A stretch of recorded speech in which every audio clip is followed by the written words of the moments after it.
Deputy Commissioner, I'd like to go on to a different topic with you, and that is the carriage of firearms. And in that regard, I'm not referring particularly to long arms. There's a wish on the part of some members of the Yuendamu community, and particularly family members, that police not carry firearms in future in their community, and perhaps in others also. You address this issue at paragraph 159 of your first affidavit, and you describe firearms as an integral part of police tactical options. When you say that in this context, what are you referring to? They form part, Your Honour, of our use of force options and integral in terms of our ability to effectively police. I'm going to ask you now to turn to paragraph 183 of your third affidavit, where you go into the issue further. And you use quite strong language in paragraph 185, saying it's untenable to say that police ought not to carry firearms either in remote communities or anywhere else. Why do you use that strong language? Your Honour, fundamental to the role and responsibilities of a police officer anywhere in the Northern Territory, and indeed Australia, is that ability to respond at any moment in time. My bitter experience over a lengthy period of time is that police officers do require the ability to have that force option. What sorts of situations are you thinking about, Deputy Commissioner? Lots of instances of example of extreme violence, weapons, numerous instances where police officers need options in order to protect themselves and the community for which they serve. So it's just an integral part of our training and a part of our options going forward. Let's interrogate this a little bit further. There are parts of the world where officers do not carry a Glock or similar on their hip, but have them readily available in a police vehicle or somewhere else. And our colleague, Mr. McMahon, would tell you of places in the United Kingdom and in Scandinavia, New Zealand, perhaps, where that's the approach. Why do you say that is inappropriate for the Northern Territory? For a number of factors, Your Honour, notwithstanding the vast tyranny of distance that we experience in Australia and the remote areas of the Northern Territory, where you don't have close proximity to, as per in the UK, what are they, armed response vehicles, whatever they call them, who are very, very close by, saturating areas, usually within a very short geographical location. There's fundamentally all of our training, all of our experience, all of my experience over 44 years is that they provide a level of security to the community and to the individual officers to be able to respond to whatever they're confronted with. And you cannot prescribe what a general duties police officer is likely to experience. It could escalate from nothing to everything. Unfortunately, we just saw in Queensland a number of police officers murdered, on a routine call out. Like, it's just. That's an extreme and highly unusual but very painful example. But what about a domestic violence situation? Which I think domestic violence policing consumes 65% of the work of the Northern Territory Police Force. Is that right? That's correct. The data, I think, is around 65% of all our effort links to response to domestic violence incidents or family and domestic violence incidents. Now, when officers attend a domestic violence incident, for instance, why do they need to be carrying a Glock? I think emotions generally running very high. The unpredictable nature of highly emotive people make it a necessity for tactical force options that you've got to protect yourself and others who may be present. Have you, after the evidence yesterday, have you checked into whether there are any communities in the Northern Territory, as best you can, where the officers are not carrying their guns? Your Honour, I'm not aware of anywhere where police officers operationally are not carrying their firearms as required by the general order and a requirement. Have you caused inquiries to be made, for instance, about what the practice is in Largemano after the evidence yesterday? I am, Your Honour, and I'm informed that operationally they are wearing their Glock pistols. However, I am informed there may be the odd occasion where they attend certain functions upon invite and they're not carrying firearms to those, schools, things like that by negotiation. But again, I think that it's not affecting the general rule of our operational necessity to be armed. And others, no doubt, in the community would be armed. I'm not saying all the police are unarmed. You speak further about this in paragraph 187, and you raise the issue of volatility in various communities, and also community members having access to weapons on occasion. Could you develop your thinking there, please, Your Honour?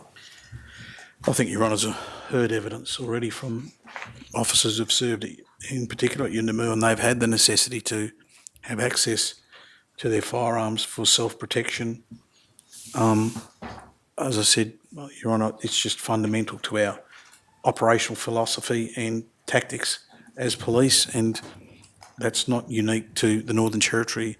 It's Australia-wide. I heard some somewhat conflicting evidence, I think, in relation to ACPOs, and maybe the situation's changed in relation to whether or not they're trained and whether or not they carry a Glock. I'm not sure what the situation is with ALOs. They don't have very significant lengthy training. Your Honour, I don't believe the ALOs carry guns. Is that right? Your Honour, ALOs are not sworn members of the police. And the ACPOs? ACPOs are, and are they required under the general order to carry? If they're operationally and trained, they should be carrying their Glock pistol as required by the instruction.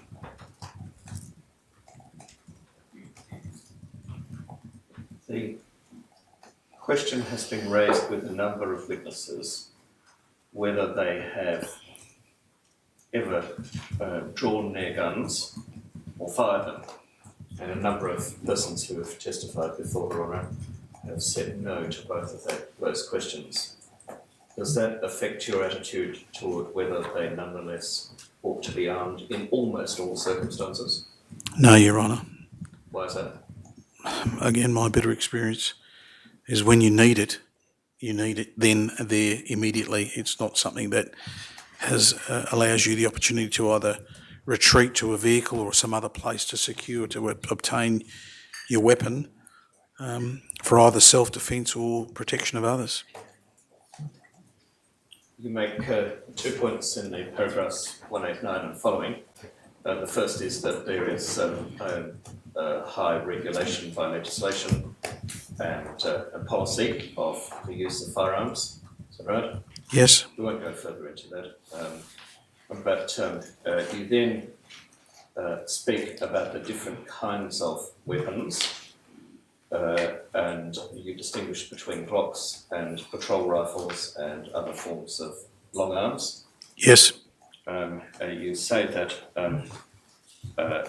police patrol rifles 194 are stored in their case and under the police station armoury or in police vehicles. That's correct. And you make reference to the general order, operational safety and use of force in respect of deployment of such weapons. Can you say a little further to Her Honour about that? Again, as it's indicated, it should only occur when there's a risk assessment or a situation arises where they need to deploy that weapon into the field. And for instance, the situation, whatever exactly was taking place at the two houses, was not one, in your view, where there was a requirement for a rifle to be being carried? That's correct. It would appear it was some type of misconfusion or something. I don't know, but yes, I agree. Just keep your voice up if you would. Yes, I agree. And whenever a firearm is either carried or deployed, the use of force form must be completed. What's the reason for that? So we can keep track and monitor rationale thinking why. So somebody, a supervisor or above, will have visibility on why that risk assessment or why the necessity to carry it was required, and if necessary, challenge that decision. You make a particular reference to the Territory Response Group for TRG and its access to specialist weapons and the way they carry them. Again, could you explain that to Her Honour, please? Again, TRG are our specialist police who are specifically trained for high-risk situations. They routinely carry specialist equipment that's not available to ordinary members of the Northern Territory Police Force.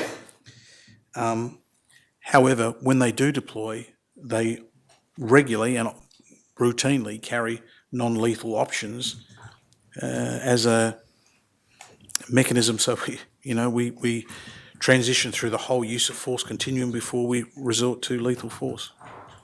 So, for instance, if the TRG is attending other than in a high-risk incident context, would you expect them to be carrying long arms? I would. If it's a high-risk situation, if it's not. If it's not a high-risk situation, I don't expect them to be carrying long arms openly at all. No, they wouldn't. I'd like to move to a related issue then, unless there's anything else, Your Honour, on that. Militarisation of policing. Now, there's a report from Emerita Professor McCulloch about this issue, and Her Honour is likely to hear from Professor McCulloch. You've read that report, I think, Deputy Commissioner? I have. I'd like to talk through with you this issue of whether the Northern Territory Police Force has become militarised in recent times.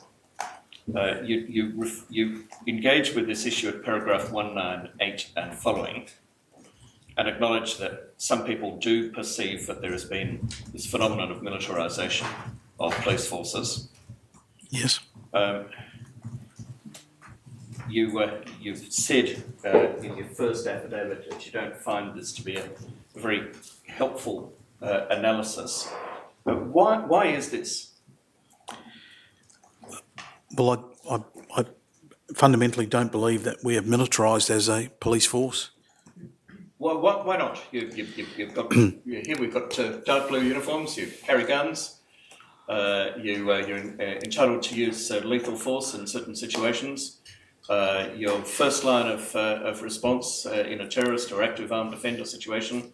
People are trained to deal with those situations, and that's been an unfortunate reality that police forces have had to grapple with. So, why is that not militarisation?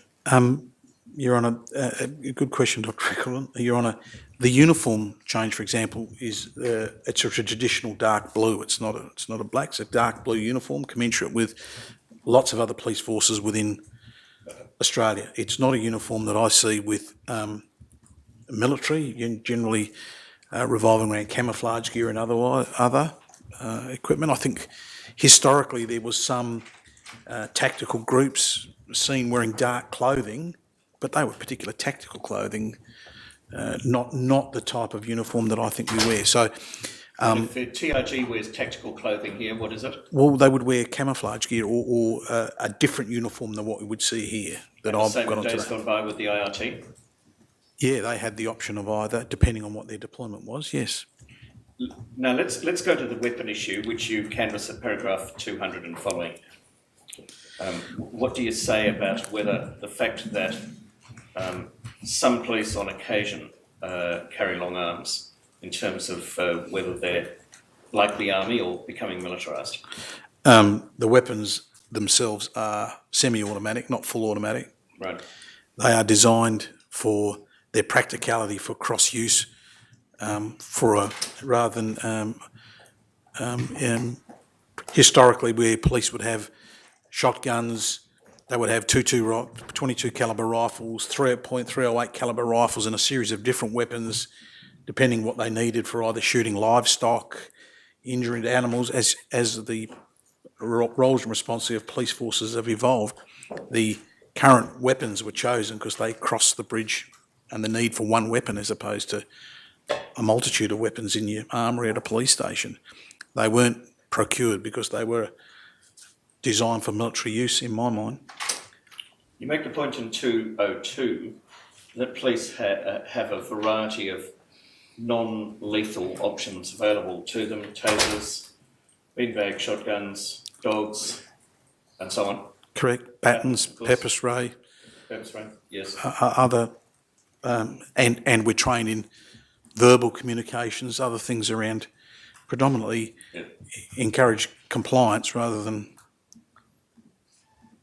brute force. Is that different, as you put it, to the military? I think it is fundamentally different, Your Honour. Now, you refer in both your first affidavit and your third one to this issue of when the Northern Territory Police Force is being provided with weapons of any kind by the military. What's the situation there?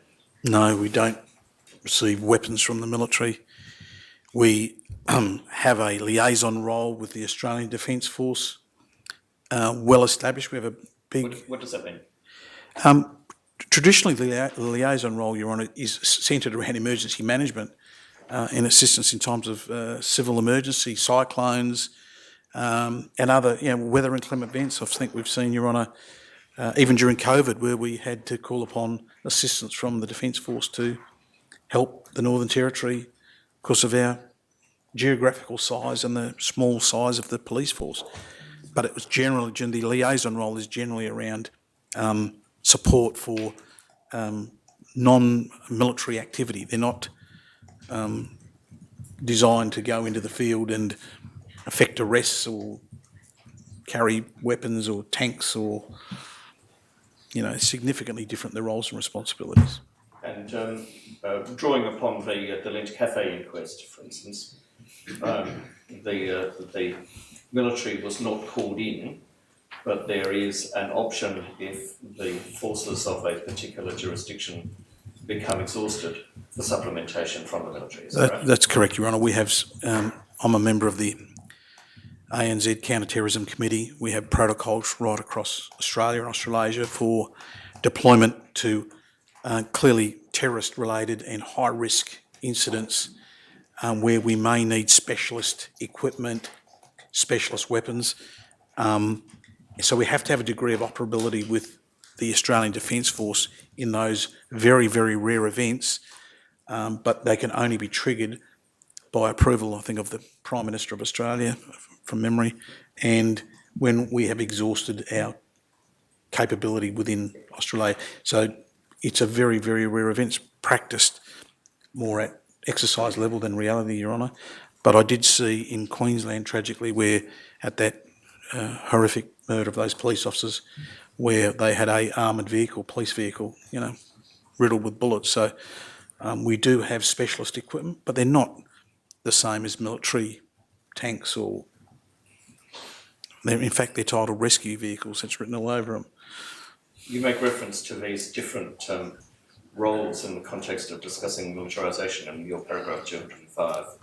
You talk about the operational safety principles, the tactical response wheel, sincere, and so on as being policing rather than military concepts. Yes, that's right, Your Honour. The fundamental philosophy I've said there, protect life and serve the community. I don't think, in a war zone, our soldiers have that quite rightly philosophy. They're there for a different function, different rules of engagement, different training. Emerita Professor McCulloch has written in her report about the use of police tactical groups as one of the indicators of the militarisation of police.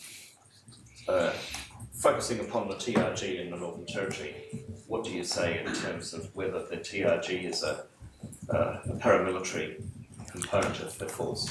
The TRG is the police tactical group for the Northern Territory as a signatory to our response nationally and a capability that every police force in Australia and Australasia maintains. They perform but there's a very small group of people who are very highly trained to a very specific standard around an event that we hope and pray we never have to use, Your Honour. But it's there and it's a requirement, unfortunately. So are there other parallels or overlaps between the Northern Territory Police Force and the military? Your Honour, I think, and again, I can be corrected on this, but my understanding of it is from time to time we may use their range or their localities for our training, but we don't train with them. It's mainly because there may be access to firing ranges and things that are a safer place for us to engage in utilising weapons, but our general liaison role is primarily function around supporting the Northern Territory in times of emergency and need to manage emergency incidents. Okay. I'm going to move to a different but related topic. You told Her Honour about the IRT, and you have referred to the fact that it has been abolished. You describe that in paragraph 185 of your first affidavit. I'm following.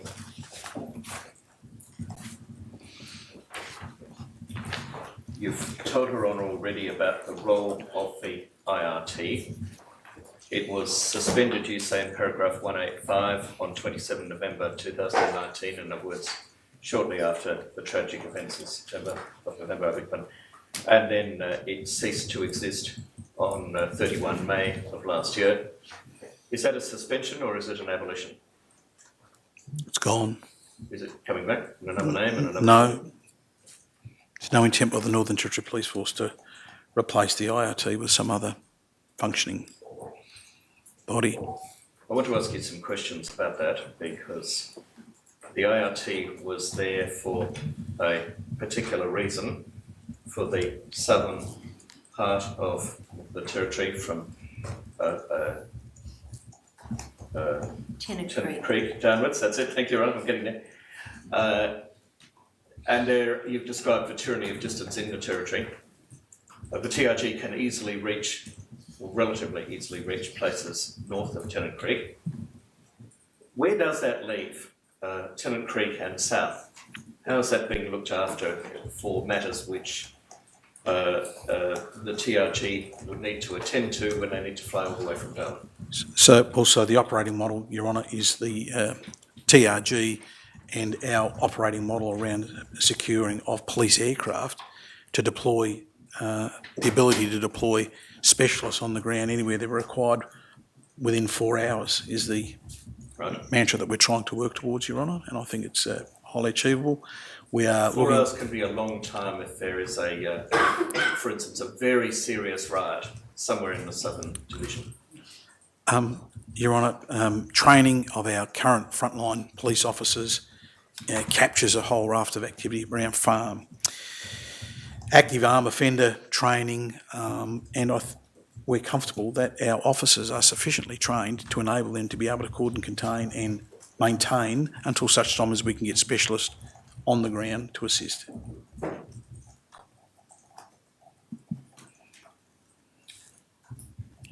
What do you use for force multipliers in a high risk scenario? I'm not quite sure I can answer that, Your Honour. If you need extra resources to an emergency in the southern region, we get aircraft here in the southern region, so we can fly members, as we've done even in this instance, quickly. So we got initial first response, and then we plan and build from that till we can get the highly trained specialists on the ground.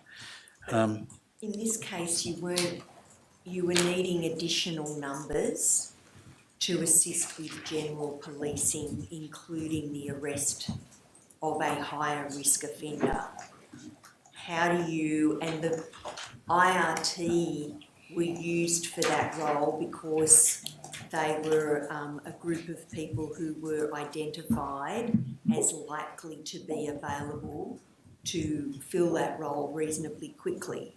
So how do you fill those roles or calls for assistance now? So that's since the abolishment of the IRT, that falls back to the current structure and roles and functions of the Territory Duty Superintendent, watch commanders and individual superintendents. If we need resources, we recall people and we fly them out routinely now. We haven't seen a loss in service delivery since this incident.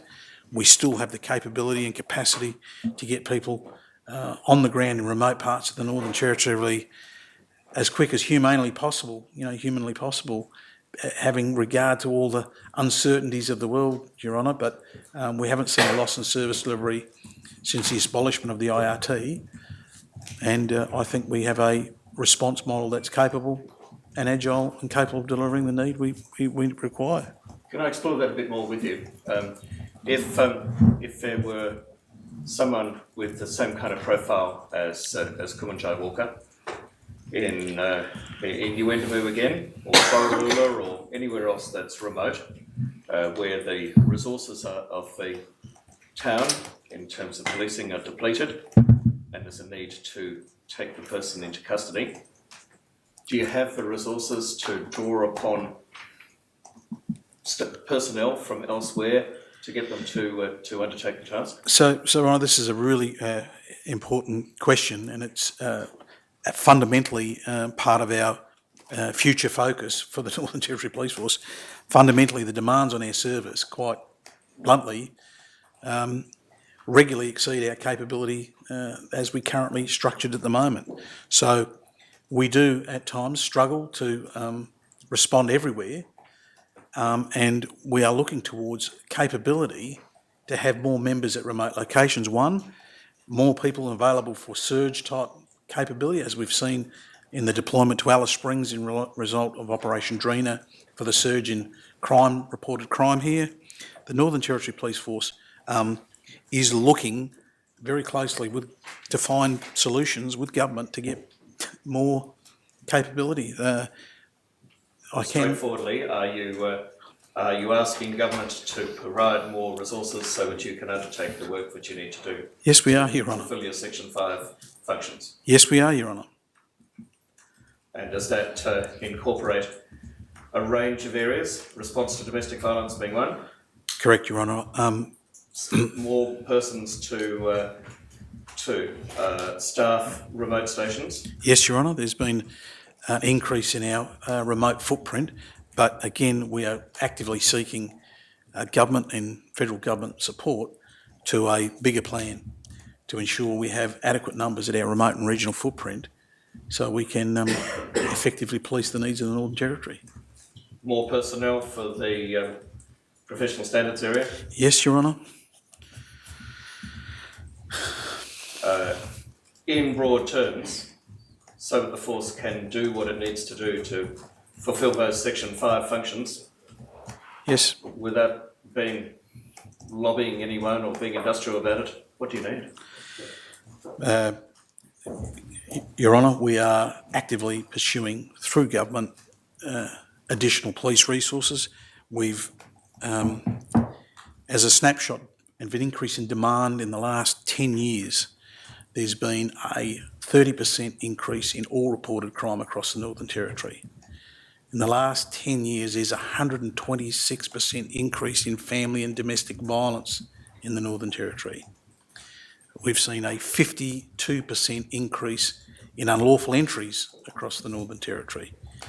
The demand on our services and the commensurate size of our footprint is challenging and difficult, and we are really working. We believe the Northern Territory Police, we need additional police officers to meet all of those demands. Are you prepared to give any indication of what the force regards as required to enable you to do what you need to do? We believe, Your Honour, we need a vicinity of 300 police officers to enable us to meet the demand on our services and provide an effective response to crime and social order right across the Northern Territory. Encapsulated with that, Your Honour, includes the ability to get critical infrastructure development to replace. Northern Territory Police are still operating out of sea containers at numerous locations that are at end of life, not fit for purpose. We need additional housing so we can place officers at remote locations. So it's a difficult and complex problem. I'd like to follow that up with you right now, if I could, Deputy Commissioner. There are stations that are called Themis stations. That's correct. I don't know what that acronym stands for, but can you tell her? Do you remember? They are intervention era police facilities. No, I'm asking you if you know what the acronym means. Oh, I don't think anyone will no. so if you don't, I don't. I'm looking around for my colleagues, No, Your Honour. no one's volunteering. Never mind, there are Themis stations, and those are stations... It's just a Greek god. It's just an operation. Oh, all right, thank you very much, Assistant Commissioner. All right, at any rate, those are stations where quite often there are no police officers at all, but as necessary, police officers go out to them and staff them for periods of time. Is that right? That's correct, Your Honour. Some were manned permanently, and again, within our industrial footprint and the ability to attract, recruit and retain people in the Northern Territory, they don't meet the necessity and requirements for permanent habitation. So in short, there's while you would like to have more manned stations, and the Themis stations, is Nirrupi one of those? I don't remember. It's in my affidavit. I've Yes. referred to. Anyway, there are a number of stations within the general vicinity of Uendamove that are Themis stations. You would like to have more of them manned, but in terms of staffing, you don't have them, and in terms of infrastructure, it's not satisfactory. Is that Correct, something? Your Honour. In many of the locations we're trying to bolster the number of police officers at those remote locations, we are having significant difficulty securing housing and locally for the additional member and their family in which to live, which restricts the ability to get permanent members on the ground, which then further links to our community engagement model and how we'd like to operate on the ground, becoming more integrated with our community. It's a vexed. You have numbers of stations, you might remember how many, where there are only 2 members. Is that right? Yes, Your Honour. Again, they're within my affidavit. There is a number of police stations that we made a commitment that we would increase from 2 officer to 3 officer. So your commitment is to raise those minimum numbers from 2 to 3 Yes. when staff numbers permit and when the accommodation is fit for purpose so that they can live with some dignity. Correct, Your where Honour. they're And deployed. correct, Your Honour. And I am advised, similar with my affidavit, I think there's 19 locations where we've already increased from a minimum of 2 to 3 or more persons at those localities. So progress is started, we're underway, but the difficulty around securing accommodation and housing and suitable is complex, ongoing and subject to great negotiation, and I can't resolve that instantly. And in short, are representations being made to government? Absolutely, Your Honour. To enable infrastructure to be generated, which is suitable for police, and so that more police can be assigned to those areas to which Your you're Honour, referring. we believe it's in the vicinity of $500 million worth of infrastructure required. Right. Thank you.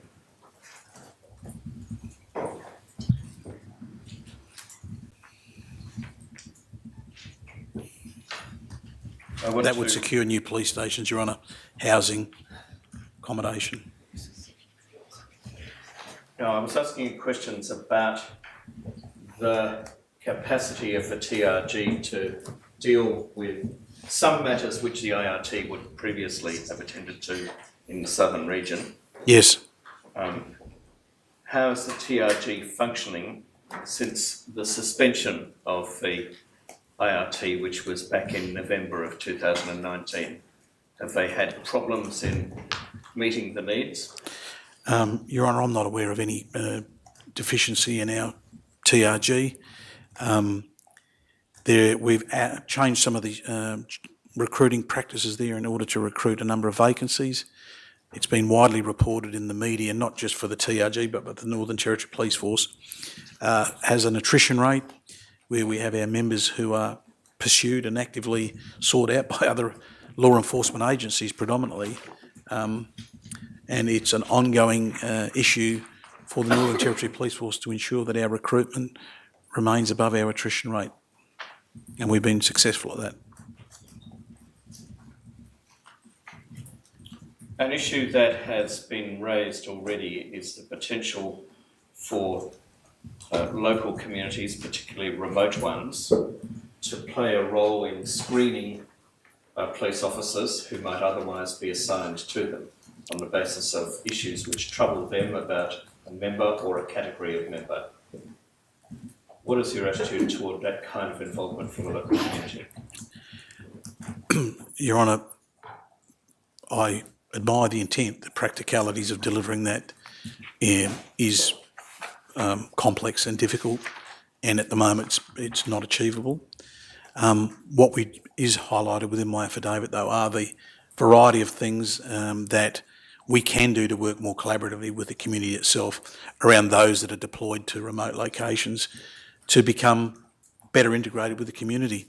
And I think some of those issues have been highlighted in here in terms of the additional employment of additional ALOs. So we've got far better community engagement models. So those new members that turn up at a location can integrate better and get to know who's who in the zoo, who do they got to work with, who they got to communicate with, where all those factors becomes really, really practical and on the ground, and we can do it via other methodologies other than just having the community itself screen those individual members.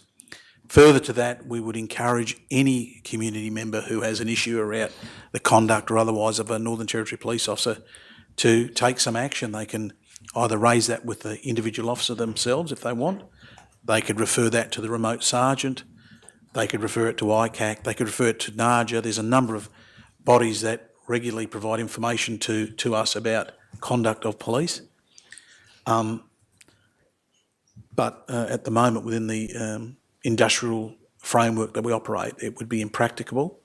One of the things that is relatively apparent to me with the inability to secure additional housing, for example, out there, we have a number of officers when they go on recreational leave and others, we provide a relief, and it provides a great opportunity for other officers to get to see that community before they may decide they want to become a permanent member of that location. And that's been very effective thus far for us, for individual members as they transition right across the Northern Territory to see, somewhere where they like to be.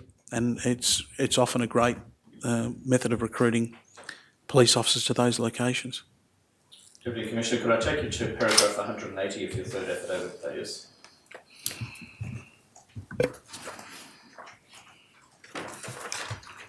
You, picking up on what you've just said,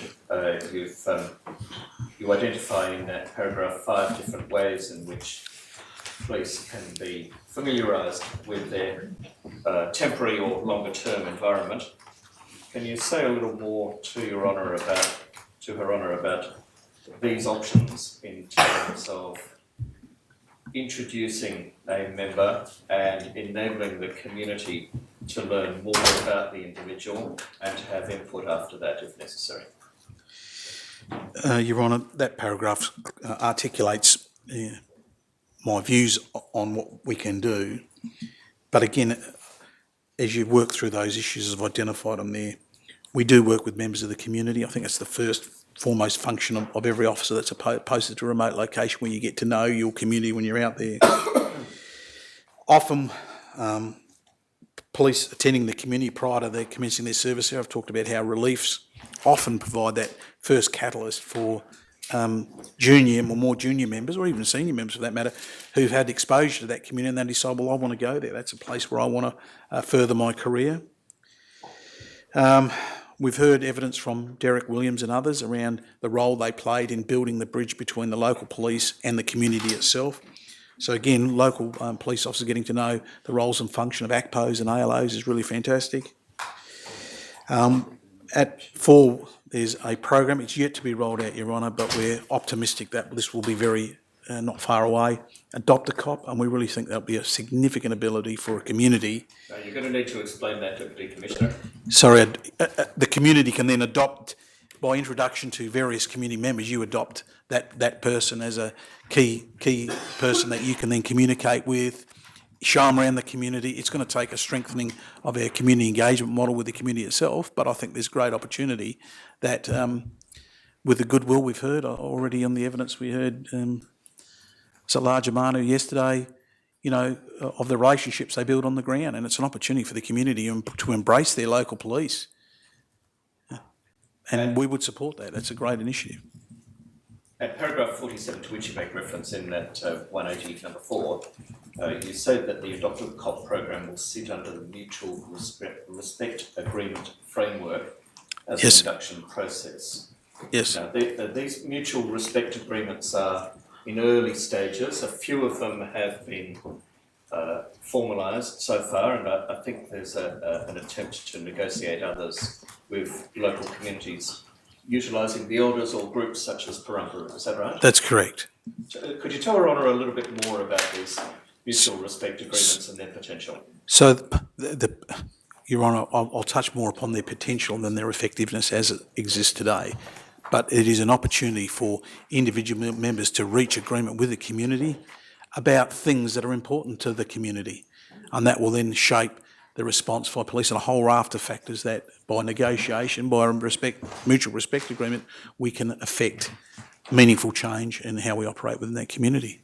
I think they offer great potential and we would encourage their use moving forward. Could you turn to paragraph 33 in this third affidavit? You say a little more about mutual respect agreements, and I'm going to ask you some more about CREC in due course. But you say there that these agreements are two-way, of course, where both the police and the community commit to mutual respect, so that's the respect word again. Improved cultural awareness, including cross-cultural training specific to the region, and improved community interaction with community members being an integral part of the terms of any agreement. Is that right? Yes. And such agreements exist, as you say, in your paragraph 34 at certain places. The idea is to have CREC, which was only established after the new commissioner took office, I think. Is that right? Correct, yes. Is to have CREC facilitating these agreements and also making sure that those which do exist are updated as necessary. Is that right? Correct. Is it your hope, for instance, that perhaps liaising with Parumpuru and Uendamu, that a mutual respect agreement might be able to be negotiated in due course there? Yes, Your Honour. And in paragraph 35, you speak about ALOs being an integral part of that process and that they'll assist working through and implementing such agreements.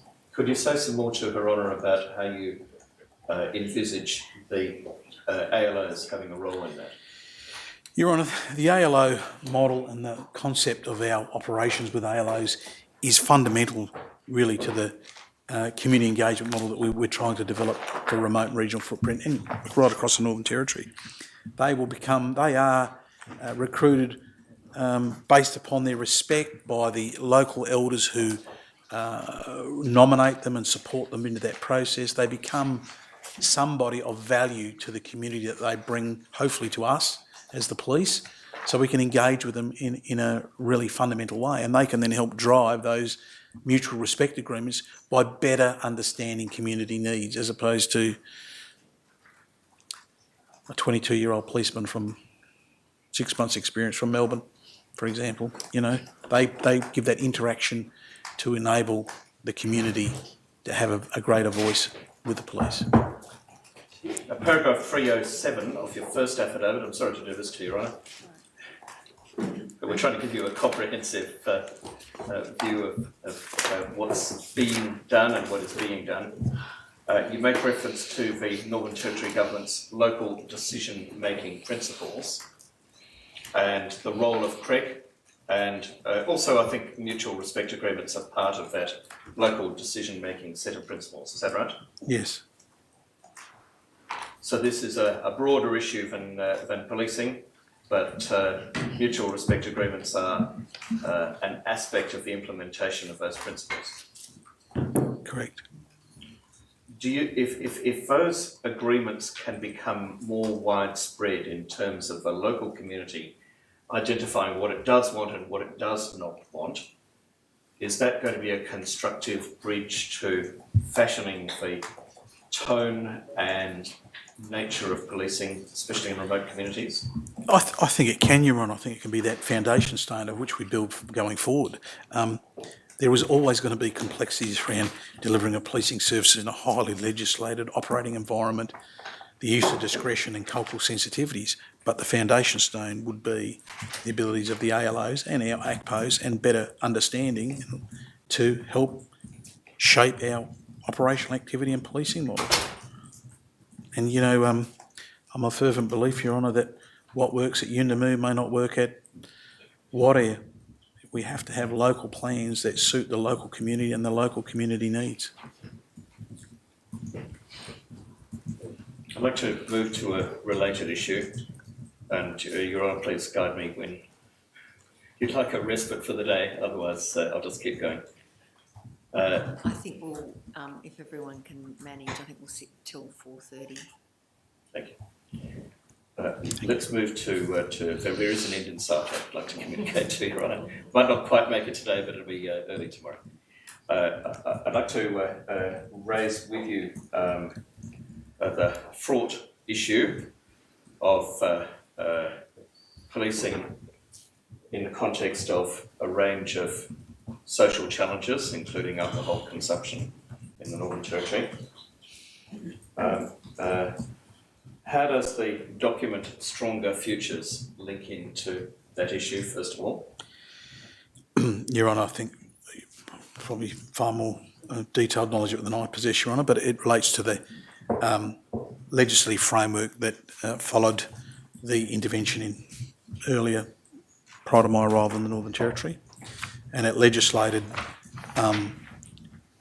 initiatives around access and purchase of alcohol. Now, At paragraph 128 and following of your third affidavit, you give the history of the repeal of the Northern Territory National Emergency Response Act of 2007 and its replacement by Stronger Futures in the Northern Territory legislation in 2012, which continued alcohol prohibitions in what were protected areas, and it gave the Commonwealth Government powers to amend Northern Territory legislation in certain respects. It meant that in alcohol protected areas, alcohol was completely prohibited, subject to permits, and it created a range of offences. Now, relevantly, say in paragraph 131, on the 16th of July 2022, Stronger Futures ceased. And tell Your Honour, just in broad terms, what that meant. It meant that alcohol restrictions in APA communities stopped, although some alcohol restrictions remain in place pursuant to the Liquor Act. And alcohol consumption is restricted in areas known as general restricted areas. Now, there's been a change to that situation about a month ago, but from a policing perspective, what was the consequence in terms of crime and social dislocation during the period when those restrictions were significantly reduced? Your Honour, there appears to be a correlation between the cessation of Stronger Futures and an increase in property crimes and assault across the Northern Territory. However, we're doing much more work and deep dive around our analysis of the data to give us a deeper understanding of exactly what's happened and why. So, you provide some statistics in your paragraph 138 but to just give Her Honour a flavour, was there a significant increase in property crime, domestic violence, and a reduction in school attendance during that period when Stronger Futures was repealed? Yes, that's my understanding, Your Honour. Coupled with a significant increase in the prison population. Yes, and prison population already in the Northern Territory is significant, is it not? Your Honour, And at there capacity. Well, that's it. It's around capacity right now. That's my understanding, yes, Your Honour. And that leaves a major problem in terms of enforcement of criminal activity, conduct, if straightforwardly there is just not room to house those who are arrested. Is that right? That's correct, Your Honour, and I think the correlation, people don't surrender themselves to prison. All of the activity that's resulted in that is generally the work of police officers responding to those increases in demand on policing services to respond through law enforcement to those crimes, particularly serious harm offences and family generally may result in remand, for example, as opposed to bail, which further contributes to the increasing prison population. So, you know, the effort of the Northern Territory Police Force has been extraordinary, Your Honour. Policing cannot fix the multifarious social problems generated by abuse of alcohol, can it? No, I don't believe so. The Commissioner's made a public statement. I think every police officer in this room will acknowledge we cannot arrest our way out of this problem. If I describe it to you as fundamentally a health issue, is that something with which you would agree? I fundamentally believe, yes. It's been about a month since new measures were instituted. Are you able to identify trends at this early juncture in terms of a reduction in crime? My advice, Your Honour, from local commanders and assistant commissioners is that there's been a dramatic improvement in the social amenity of Alice Springs in particular. I haven't got the data, I haven't yet got any formal analysis of that information, but anecdotally that's what's provided to me as recently as this morning. Is it fair to say that there needed urgently to be a change in the social amenity of Alice Springs for the safety of residents and visitors, to maintain tourism within Alice Springs, and to inhibit the antisocial conduct which is problematic for everyone in the community, including perpetrators? It is, Your Honour, and I think you're well versed in the crime activity, the type of crimes, the social dysfunction, the issues that are faced by the Alice Springs community. Commissioner of Police ordered 45 additional police to Alice Springs, which when we provided that response, clearly it has a ripple effect on everywhere else in the Northern Territory Police Force as we scramble to put additional members on the ground. And those activities that they've been undertaking, predominantly around high visibility policing, public reassurance, you know, we've had horses roaming the streets, we've had lots and lots of high visibility, but the impact has been, I'm advised, as beneficial. The community have provided good feedback to our officers about what they're seeing in terms of when we have a visible police presence. As I mentioned before, Your Honour, the difficulty is the Lackey Band is so big and we have resourcing issues that are difficult to manage. And in the meantime, commercial damage has been done to the area, reputational harm, and significant numbers of persons during that period have committed offences and are awaiting trial and on remand. Yes, that's correct, Your Honour. I could by tomorrow I could get the arrest data, if that's all charging data from Strike Force Viper, but I know already it's significant. So after the investigative phase and the apprehension phase, the police are very effective, but we just don't have the capability of putting a police officer in any street corner to be that visual deterrent, and we're clearly looking for other social cohesion to help us. Can't be a policing problem alone. The arrangements at the moment in Alice Springs, for instance, that alcohol cannot be purchased, I think, on Mondays and Tuesdays. It can be purchased, and please correct me when, not if I get this wrong, between 3 and 7 from Wednesday to Saturday, I think, and there are restricted hours also on Sunday. Is that broadly right? That's my understanding. Varied operations, take away restrictions on the Monday and the Tuesday, and varied hours of operation other days of the week.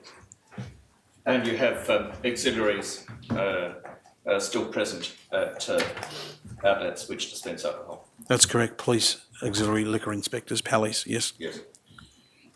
Now, drawing upon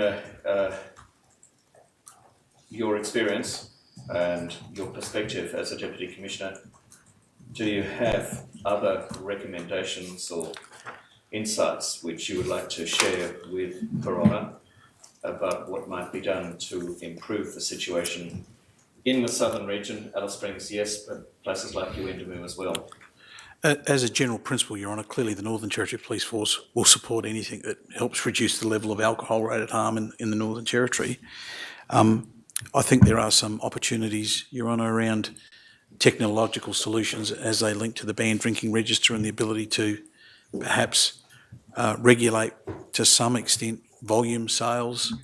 Can we do the first one first? The banned drinking register has a list of people who are not permitted. Correct. Because of offences that they've committed to having Correct. access directly to purchasing alcohol. Is that right? Correct. It has limitations because persons on that register can simply ask others to purchase on their behalf. Secondary supply becomes an issue that we have to contend with, yes. So can you tell Coronial what you're thinking of in terms of technological solutions as you describe them? I think in terms of, Your Honour, about volumetric sales, for example, other low jurisdictions have the ability to join up licensed premises. So when you present, you can buy up whatever the agreed amount is, but you can't go to multiple locations, for example, and buy volumes and volumes of alcohol and then secondary supply to others. So it's a restriction on volume. And I think that's been efficient or effective in other localities.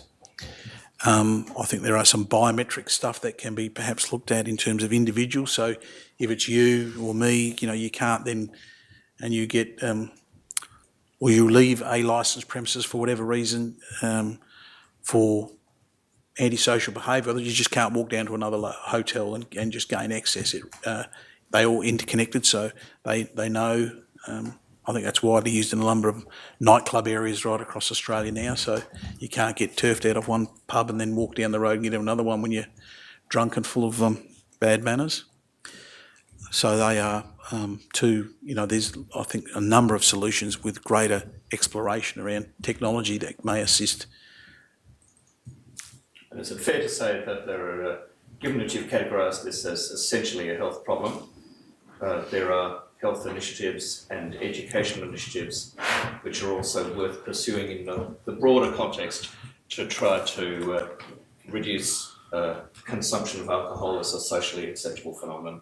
Yes, Your Honour, and I think ancillary to that, counselling, health services, sobering up, greater capacity of sobering up shelters, anything to reduce those people ending up in police custody, which is an option of last resort.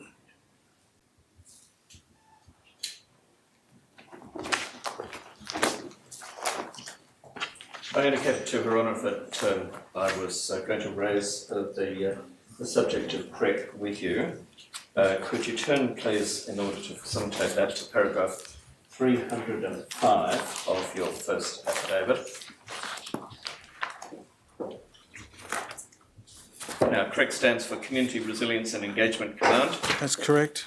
and the Police Force and Emergency Services created this entity in October 2020. Is that right? That's correct. If I describe this as something particularly generated by the Commissioner, would that be accurate?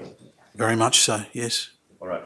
And you describe it as having a set of aims, which we don't need to read out, but to improve decision making, provide various forms of engagement and employment opportunities and similar. Is that right? That's correct.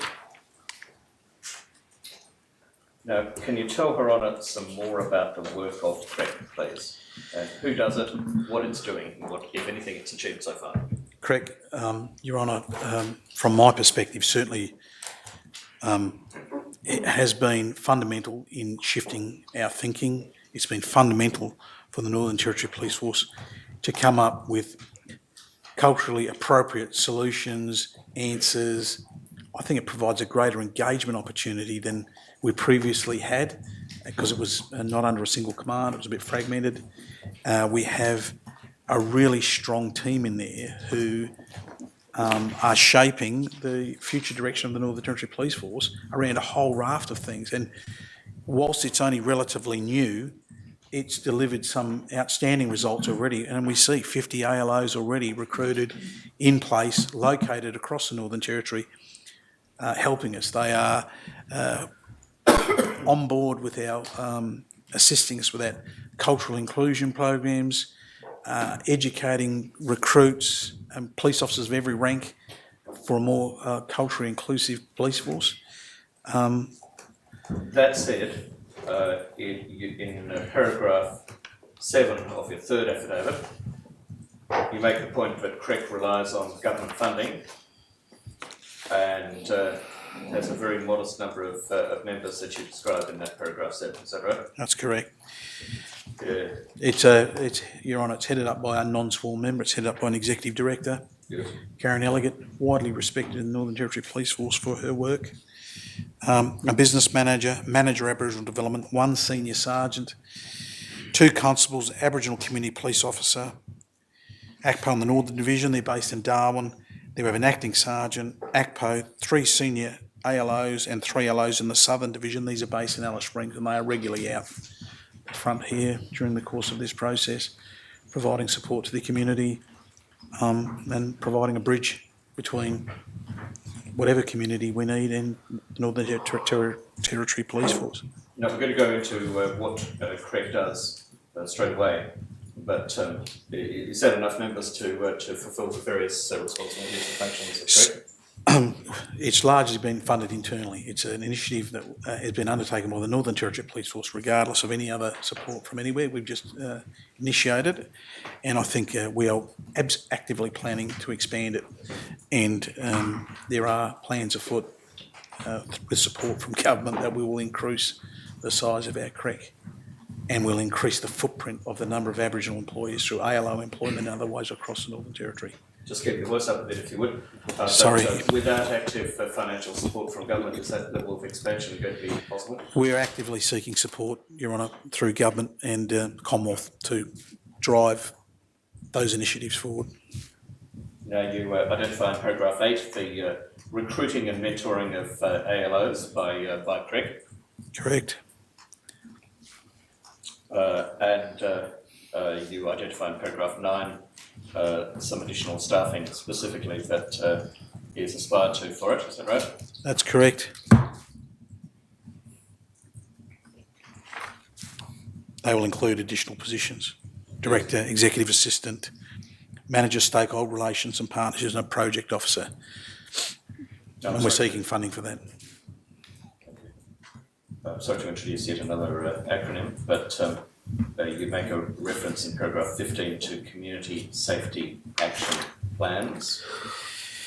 They're a requirement for every remote sergeant to develop in partnership with his community. What do they mean? What are they? Well, there are plans so they can actually, what we can, it's a regular meeting basically, so it enables us to hear what community issues are, provide a forum, you know, about what the community concerns as opposed to being driven by a central base model. These are our policing priorities and they're not commensurate with what the local community are seeing as their problem. So they provide an avenue to meet and for the local police to be responsive to community wants and how they police and what their problem is. What's the significant issue facing the community? And CREC attends those on invitation as much as it can. Subject to their availability, yes. We heard a little bit about those meetings and they were Yes, often less than well attended. they were. Have we got any update on whether or not they're actually meeting the needs of the community and engaging? Your Honour, I think, to be brutally honest here, we're trying to build a bridge, and I think the commensurate start we've got, whether it's as effective as it should be, that's certainly up for ongoing negotiation between us and the community. Well, but let's just talk about Yundamu. yeah, How many meetings have there been in the last 6 months? I haven't got that data. Your Honour, can we make inquiries for Sure. the Deputy Commissioner to tell you tomorrow? Sure. Thank you. Just some specifics. Yes. You raised some of the difficulties in your paragraph 17. Can you undertake to obtain some information for Her Honour on that subject? Yes, Your Honour.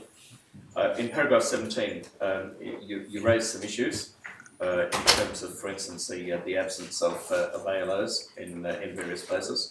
Yes. And, that, of course, impacts upon their capacity to have input into these community safety committee meetings and have a community safety action plan negotiated and in place. Yes. Paragraph 18, you identify how ALOs contribute to the meetings and also the other roles of ALOs in contributing in diverse ways to communities with the support of CREC. Everything's with the support of CREC. Well, what does that mean? Because there are 50 ALOs, I think you said. Yep. Yeah, spread right throughout the territory, assigned to usually places where they have some background. Is that right? Ideally recruited from the community. Yes. So they're culturally appropriate. They are respected by the community for which we're at, and they're people that are endorsed by the community to be their ALO, to be their conduit to us. So that said, it's a complex role, one that's not always comfortable, and one in respect to which presumably they need mentoring and support. And that, Your Honour, yes, that's right, Mr. Freckle. Does that come from CREC? That generally comes from CREC to provide that greater support because they deal with the complex issues right across the territory. They're familiar. They helped us recruit them. Whilst we get local members to go into the community to seek out if there's anyone they want, the CREC, through their own cultural connections, can go and help us find the right people to try and recruit into those roles. And they do provide.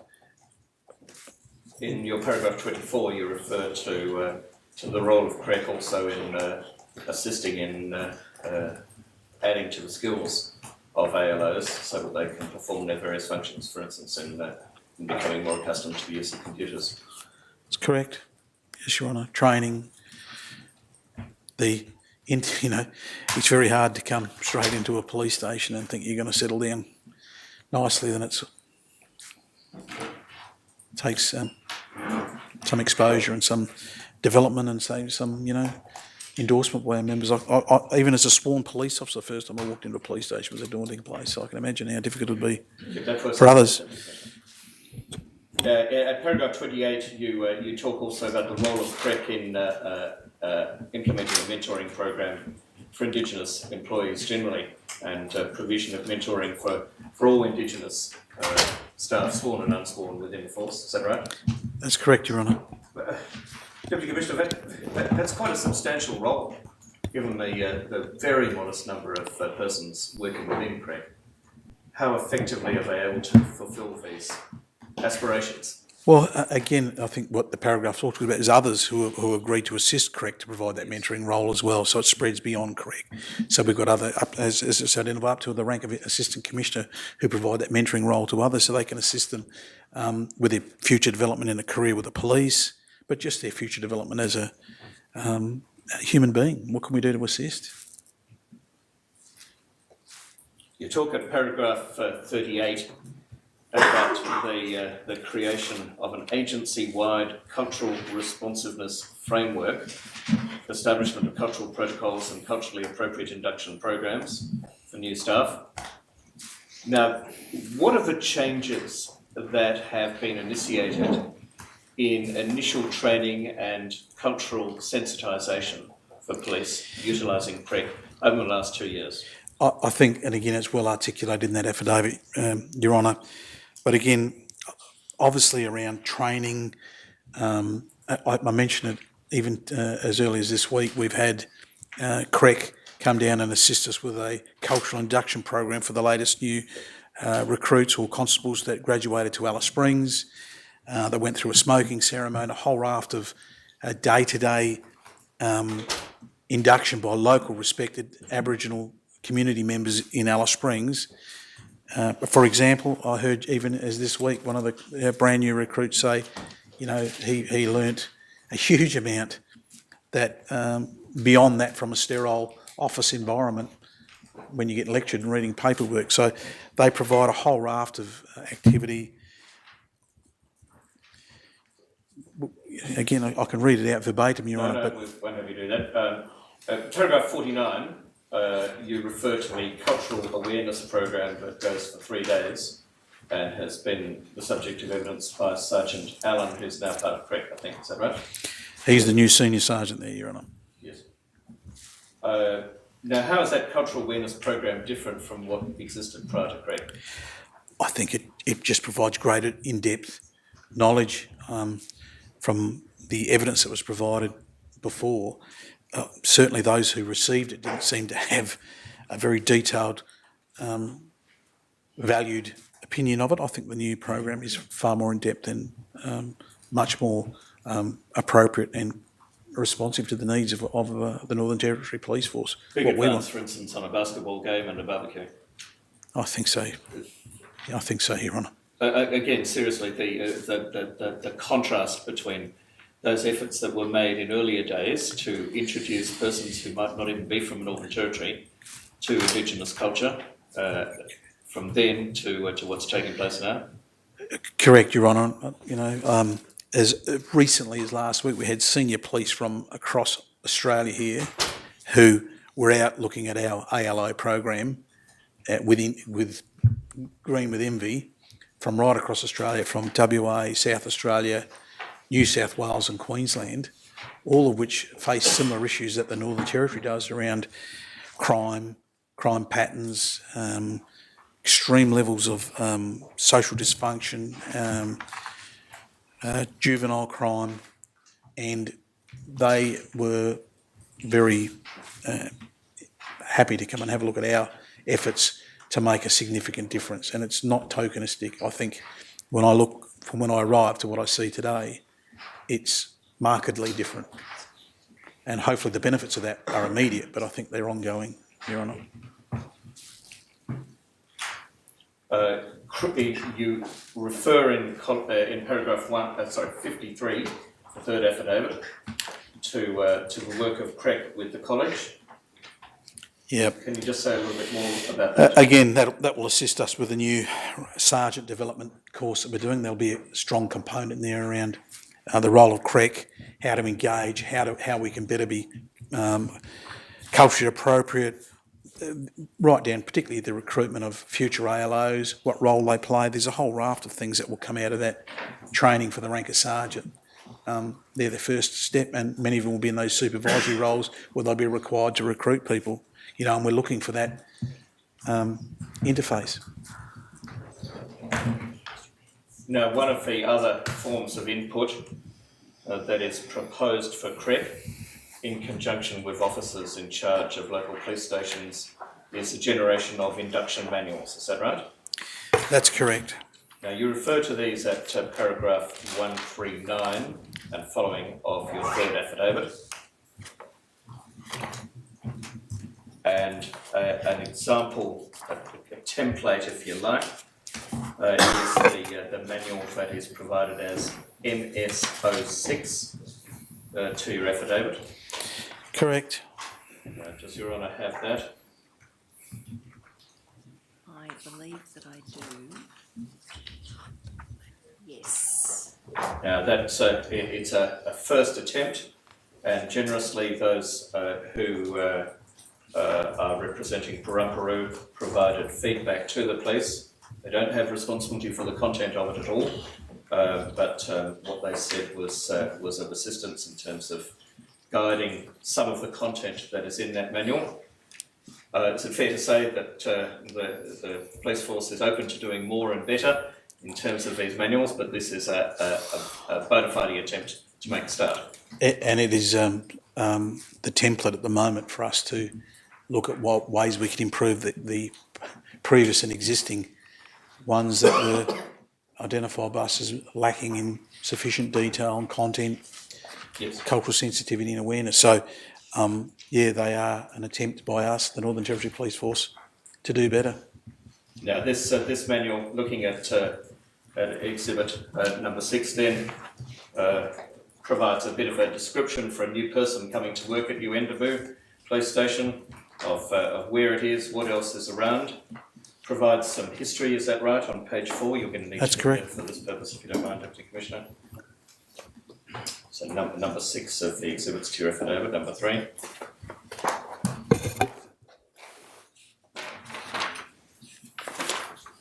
Yes. Do you have that? So page 4 of it, a bit about the history, which includes the Coniston Massacre and a variety of documents, many of which are online, which persons moving there can have access to.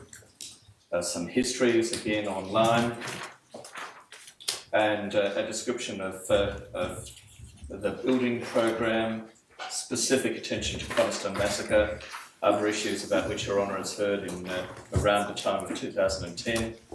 There's a short reference to the passing of Kumanjayi, and that can be augmented when Her Honour delivers her findings. Some information about demographics of the area, climate, services and similar. Page 9, community strengths, and some description in a brief form of Hawkesbury culture. Again, that could be augmented, but would you describe this as an attempt to provide an initial orientation? Yes, Your Honour, and a significant improvement on our first draft.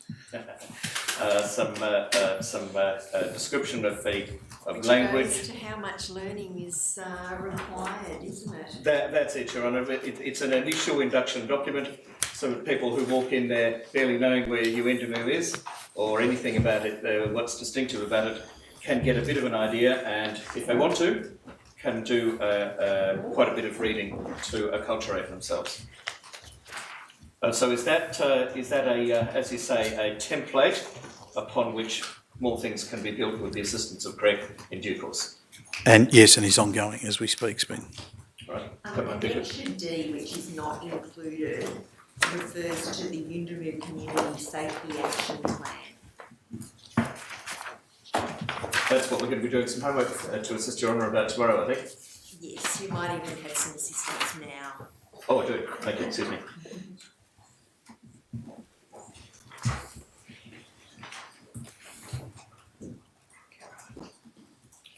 Thank you.